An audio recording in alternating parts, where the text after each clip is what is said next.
कोई ना, अब बच्चों को मौका देना चाहिए, नहीं देना चाहिए। बाप मरता है, बच्चों खड़ा होता नहीं होता है। भैया खड़ा हो रहा। जय भीम जय भारत।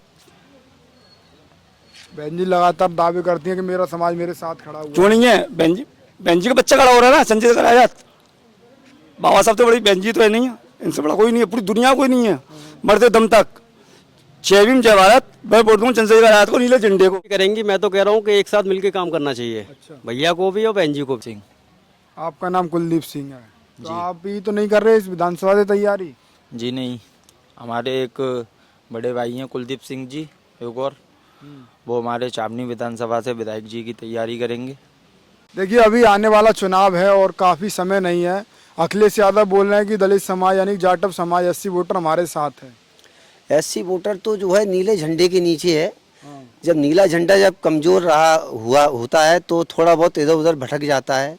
जैसे कि हमारी आदरणीय बहन जी जो हैं थोड़ा निकल के नहीं आ रही हैं, तो उससे भी जो है क्षेत्र में जो है ये रहता है साहब, हमारे जो है कोई हमारा नेतृत्व करने वाला नहीं है। दो नीले झंडे, एक तो चंद्रशेखर आजाद की पार्टी का नीला झंडा, एक मायावती जी का नीला झंडा है। इस समय जो नीला झंडा जो चल रहा है वो चल रहा है चाय की केतली पर। अच्छा। हाथी की सवारी तो बहुत ज़्यादा हो चुकी है। होगा कौन तैयारी कर रहा है, कौन मैदान में जी जाके? अभी तो हमें हमारे बड़े भाई कुलदीप जी हैं, अच्छा। वो आकर देख रहे हैं, हमारी सुन भी रहे हैं। हमारे सुनने के बाद वो थोड़ा बहुत काम के लिए भी सोच रहे हैं। अभी कुछ ना होते भी वो सोच भी रहे हैं, और बन भी गए कुछ तो और ज़्यादा सोचेंगे। नमस्कार, आप देख रहे हैं B mission TV. Uttar Pradesh विधानसभा चुनाव की चुनाव यात्रा लगातार हम कर रहे हैं। ग्रामीण विधानसभा में हमने सर्वे किया और वहां पर माहौल जाना कैसा क्या माहौल है। अभी आगरा कैंट की ताजगंज असद गली ये यहाँ है और यहाँ बहुत सारे लोग खड़े हुए हैं। ये बाबा साहब का स्टैचू भी आप देख रहे हैं, बहुत शानदार ये स्टैचू है और यहाँ बहुत सारे लोग खड़े हैं। इनसे जाने की आखिर यूपी विधानसभा चुनाव 2027 का जो माहौल है वो किसके पक्ष में जाने वाला है, क्योंकि समाजवादी पार्टी लगातार ये दावा कर रही है कि पीडीए यानी कि पीडी का जो बीच वाला डी है वो हमारे साथ है। आखिर वो डी किधर की तरफ है ये हम जानेंगे। फिलहाल बहुत सारे बड़े समझदार जो बहुत सारे यहाँ की पूरी पॉलिटिक्स को समझते हैं वो व्यक्ति मेरे साथ हैं। सर क्या नाम हुआ आपका? मेरा नाम संजय गडगर मौर्य है जी। ये जो आपकी आगरा कैंट विधानसभा सुरक्षित विधानसभा है और यहाँ से जो विधायक वर्तमान में हैं उनका कैसा कार्यकाल रहा आपके हिसाब से? ये वर्तमान में जो विधायक हैं उनका कार्यकाल ऐसे ही है, जमीनी स्तर पर तो कुछ हमें दिखाई देता नहीं है जी। और बाकी जो है अपने क्षेत्र के हिसाब से अपने अपने लोग काम करते ही हैं। पर जहाँ से विधायक हैं उनकी विधायक निधि है, तो ऐसा नहीं है कि उन्होंने कहीं ना कहीं थोड़ा बहुत कहीं ना कोई कुछ तो करवाया होगा। ये जो जीएस धर्मेश करीब 1,17,000 वोटों से जीते, तो इतने बड़ी वोट इनको आपने दिया, फिर भी यहाँ की गलियाँ ये देखिए पार्क का भी हालात उस तरीके का ठीक नहीं है जैसा होना चाहिए। देखिए इस पे तो ये है कि ये तो संज्ञान खुद हमारे माननीय विधायक जो क्षेत्र के विधायक हैं वो एक जनता के प्रतिनिधि हैं, ना कि किसी बीजेपी से ना किसी पार्टी से संबंधित हैं। सबसे पहले कोई भी प्रतिनिधि होता है तो जनता का प्रतिनिधि होता है और उस प्रतिनिधि का अपना दायित्व है, उसको उनको क्षेत्र में जाना चाहिए, कहाँ पर क्या समस्याएं हैं क्या समस्या नहीं है, कहाँ पर सौंदर्यीकरण होना है, कहाँ की व्यवस्था कैसी है, तो उनको खुद ये स्वयं देखना चाहिए। देखिए अभी आने वाला चुनाव है और काफ़ी समय नहीं है। अखिलेश यादव बोल रहे हैं कि दलित समाज यानी जाटव समाज 80 वोटर हमारे साथ है। 80 वोटर तो जो है नीले झंडे के नीचे है। जब नीला झंडा जब कमज़ोर होता है तो थोड़ा बहुत इधर उधर भटक जाता है। जैसे कि हमारी आदरणीय बहन जी जो हैं थोड़ा निकल के नहीं आ रही हैं, तो उससे भी जो है क्षेत्र में जो है ये रहता है साहब, हमारे जो है कोई हमारा नेतृत्व करने वाला नहीं है, तो कहीं ना कहीं इस बात का बहुत बड़ा फर्क पड़ता है, तो इसलिए वोट इधर उधर चला भी जाता है कभी कभी। तो आपके समाज में दो नीले झंडे, एक तो चंद्रशेखर आजाद की पार्टी का नीला झंडा, एक मायावती जी का नीला झंडा है। इस समय जो नीला झंडा जो चल रहा है वो चल रहा है चाय की केतली पर। अच्छा। हाथी की सवारी तो बहुत ज्यादा हो चुकी है और काफी लंबे समय से चल रही है हाथी की सवारी। अभी तो लोगों का जो मन है वो चाय पीने का मन है। अच्छा। 3 बार आपने हाथी की सवारी कर ली, सन 2002 से लेके आप 2012 तक यहाँ आगरा कैंट में हाथी की सवारी करते आए, और अब ऐसा क्या जरूरत पड़ी इतनी गर्मी में आपको चाय पीनी है? देखिए गर्मी और सर्दी की बात नहीं है, हमारा तो कहने का सीधा सा मतलब ये है कि जो समाज का नेतृत्व करेगा उसको आगे बढ़ाया जाएगा। कौन कर रहा है इस समय? इस समय जो नेतृत्व कर रहे हैं पूरे उत्तर प्रदेश में हमारे शेरों के शेर, बब्बर शेर, हमारे बड़े भाई चंद्रशेखर आजाद जी कर रहे हैं। और यहाँ से वो तो चुनाव नहीं लड़ेंगे, जो भी प्रत्याशी होगा देखेंगे। आपके हिसाब से कौन यहाँ नए चेहरे के रूप में मजबूत दिख रहा है? अभी तो देखिए, जो पार्टी ने अभी किसी को कोई भी उम्मीदवारी नहीं दी है। अभी जो भी पार्टी का कोई जो भी उम्मीदवार आएगा और उसके नेतृत्व में तैयारी करेंगे, देखते हैं। और ये जो यहाँ कुलदीप सिंह जो लगातार लगे हुए हैं बहुत सारी जगह पर, कुलदीप सिंह जी भी हैं और भी लोग हैं।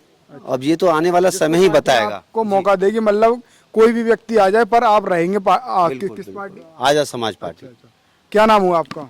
मेरा नाम संजू कुमार। आगरा कैंट में क्या माहौल, किसकी लहर चल रही है? देखिए, इस बात को कह नहीं सकते किसकी लहर चल रही है, मगर हमें इस हिसाब से जो ज़रूरत है वो चंद्रशेखर भाई की है। जो इस तरीके का माहौल है यहाँ पर, अच्छा, क्या माहौल है यहाँ? आप देख रहे हैं कि जगह जगह कहीं बारातें रोकी जा रही हैं, कहीं समझ लो दलितों पर अत्याचार हो रहा है, बहन बेटियों के साथ गलत हो रहा है, मारा जा रहा है। जी हाँ। तो इसके देखते हुए भाई चंद्रशेखर की ज़रूरत है यहाँ पे। अच्छा, और यहाँ सपोर्ट भी सब नहीं कर रहे हैं। यहाँ विधानसभा से कौन नया चेहरे के रूप में आपको देखने को मिल रहा है वैसे? अब देखिए, मैं राजनीति में तो हूँ नहीं इस समय, ठीक है। फिर भी फील्ड में बहुत सारे लोग आते हैं, प्रचार करते हैं। अभी कह नहीं सकते अब क्या है क्या नहीं है। क्या नाम हुआ आपका? कुलदीप सिंह। आपका नाम कुलदीप सिंह है, तो आप ही तो नहीं कर रहे इस विधानसभा से तैयारी? जी नहीं, हमारे एक बड़े भाई हैं कुलदीप सिंह जी, एक और वो हमारे चाबनी विधानसभा से विधायक जी की तैयारी करेंगे, विधायक की। और तैयारी तो बहुत सारे लोग करते हैं, पर ये देखिए पार्टी किसको मौका देगी और कैसे क्या माहौल बनेगा। फिलहाल हम ये जानेंगे कि यहाँ आप किस पार्टी के साथ और क्यों हैं?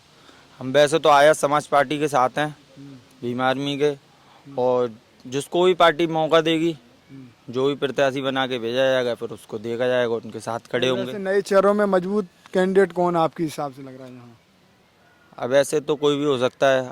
अब ये हमारे बड़े भाई चंद्रशेखर जी के ऊपर है, वो किसको तैयार करके भेजते आप हैं। इस विधानसभा से हैं, आपको मालूम होगा कौन तैयारी कर रहा है, कौन मैदान में, कौन यहाँ देख रहा है लोगों के जी। बीच में जा जाके? अभी तो हमें हमारे बड़े भाई कुलदीप जी हैं, अच्छा, वो आकर देख रहे हैं, हमारी सुन भी रहे हैं। हमारे सुनने के बाद वो थोड़ा बहुत काम के लिए भी सोच रहे हैं। अभी कुछ ना होते भी वो सोच भी रहे हैं, और बन भी गए कुछ तो और ज़्यादा सोचेंगे वो। क्या नाम हुआ? कुलदीप सागर। कुलदीप सागर। कुलदीप सागर बहुत सारा नाम है यहाँ से जो तैयारी कर दीप उजाला हैं। कुल खुशहाली दीप उजाला, हाँ, इसको उत्तर होता नाम का। अच्छा, मैं जब भी वोट दूंगा बाबा साहब भीम अम्बेडकर के लिए वोट दूंगा, वरना किसी के लिए नहीं। और चंद्रशेखर भैया को वोट दूंगा अपना, और किसी को भी नहीं। किसी को देने से फायदा क्या है? हमारा वोट ले लेते हैं, फिर भी हम दलित हैं। महंगाई, कच्चा तेल लेकर आते हैं विदेशों से, कच्चा तेल लेकर आते विदेशों से, तो महंगाई नहीं बढ़ती है। कुछ चीज़ आ जाए तो महंगाई बढ़ जाती है। क्यों बढ़ जाती है? कहाँ गई योगी मोदी, कहाँ गए? पर तो मायावती जी भी चल रही है, इतना बड़ा बड़ी होगी ना। अब बच्चों को मौका देना चाहिए, नहीं देना चाहिए? बाप मरता है, बच्चों खड़ा होता नहीं होता है। भैया खड़ा हो रहा है। जय भीम, जय भारत। बहन जी लगातार दावे करती हैं कि मेरा समाज मेरे साथ खड़ा हुआ क्यों नहीं है? बहन जी का बच्चा खड़ा हो रहा है ना, चंद्रशेखर आजाद। बाबा साहब तो बड़ी बहन जी तो है नहीं है, इनसे बड़ा कोई नहीं है, पूरी दुनिया कोई नहीं है। मरते दम तक जय भीम, जय भारत। मैं बोल दूंगा चंद्रशेखर आजाद को, नीले झंडे को। बीएसपी का भी तो नीला झंडा ही है, बहुजन समाज पार्टी का भी तो नीला ही झंडा है, वो कौन सा लगा है? वो भी तो अपना ही है। इधर देखो तो धड़कन देख लो या किडनी देख लो, है तो अपना ही है। अच्छा, देंगे अपने लिए वोट। अब बुआ बड़ी हो गई, बहन जी बड़ी हो गई, बड़ी बूढ़ी हो गई, उनको मौका दो बैठने का। भैया खड़ा हो रहा है, उसे मौका दो लड़ने के लिए। अच्छा, ये आपके हिसाब से। आपका क्या नाम हुआ? रवि सिंह नाम है मेरा। वहाँ तक सहमत है इनकी बातों से? इनकी बातों से मैं पूरा सहमत हूँ, क्योंकि मौका जो मिलना चाहिए अब चंद्रशेखर भाई को मिलना चाहिए। क्योंकि अभी क्या है, जितना मायावती भी अभी लास्ट टाइम रही हैं, अच्छा काम किया है उन्होंने, और बहुत बढ़िया काम किया है। उन्हीं से मोटिवेशन लेके चंद्रशेखर भाई भी जो है आगे बढ़ रहे हैं, और उनको भी मौका मिलना चाहिए। तो जब इतना अच्छा काम की तारीफ कर रहे हो तो आगे मौका देगो तो और अच्छा करेंगी बहन जी? नहीं, बहन जी भी करेंगी। मैं तो कह रहा हूँ कि एक साथ मिलके काम करना चाहिए। अच्छा। भैया को भी और बहन जी को भी। ठीक है, मतलब तो आपके हिसाब से दोनों एक साथ? बिल्कुल मिलके करना चाहिए, क्योंकि देखो दोनों ही जो पार्टी है वो दलितों की और हित की आवाज़ उठाती हैं, और ये दोनों पार्टी ही जो है कुछ कर सकती है दलितों के लिए, बहुजनों के लिए। अच्छा भाई, ये जो बात कर रहे हैं, जैसे कि क्या लग रहा है आपको इनकी बातों से? ठीक बोला उन्होंने, बिल्कुल ठीक। अच्छा, अच्छा, बिल्कुल ठीक। माहौल चंद्रशेखर कुछ बन रहा है? चंद्रशेखर भैया के साथ में बन रहा है भाई, अच्छा भी लग रहा है हमें। और यहाँ से कौन चुनाव की तैयारी कर रहा है? नया चेहरा कोई ऐसा मजबूत आपको? कुलदीप भैया है हमारे, अच्छा, आपके वो भी हिसाब हमें से? पसंद है। कुलदीप जी हैं, देखिए हमारे हिसाब से तो ये है कि देखिए जो चंद्रशेखर भैया हैं वो किसी को भी लेके आएंगे, मतलब आपको ये कहना है कि लकड़ी को भी खड़ा कर दें तो वही? बिल्कुल, क्योंकि वो जो काम कर रहे हैं ना वो सबको दिख रहा है, अच्छा, और काम उनका हमें पसंद भी है। उनकी जो पार्टी है वो काम कर रही है, वो अच्छा काम कर रही है। और मैं तो ये कह रहा हूँ कि जो गरीबों को जो शिक्षा नहीं मिल पा रही है, ठीक है, उनके लिए भी कोई अच्छी चीज़ें मिले। आपके हिसाब से सब कुछ सही चल रहा है? बिल्कुल ठीक है, हमें बहन जी पसंद ने है। भी तो बहुत सारा अच्छा हम किया। बहुत सहमत है, बहन जी ने भी तो बहुत अच्छा हम तो किया। चंद्रशेखर भैया से बहुत सहमत बहन जी ने भी तो बहुत अच्छा किया। हैं। उन्होंने किया होगा पर इस समय अच्छा नहीं हो रहा है वो। अच्छा, ठीक है। देखिए, बहुत सारे लोग थे ताजगंज आगरा कैंट के एक इस अम्बेडकर पार्क में था, यहाँ बहुत सारे लोग थे जिनसे मैंने बातचीत की। इस वीडियो को आप शेयर करें।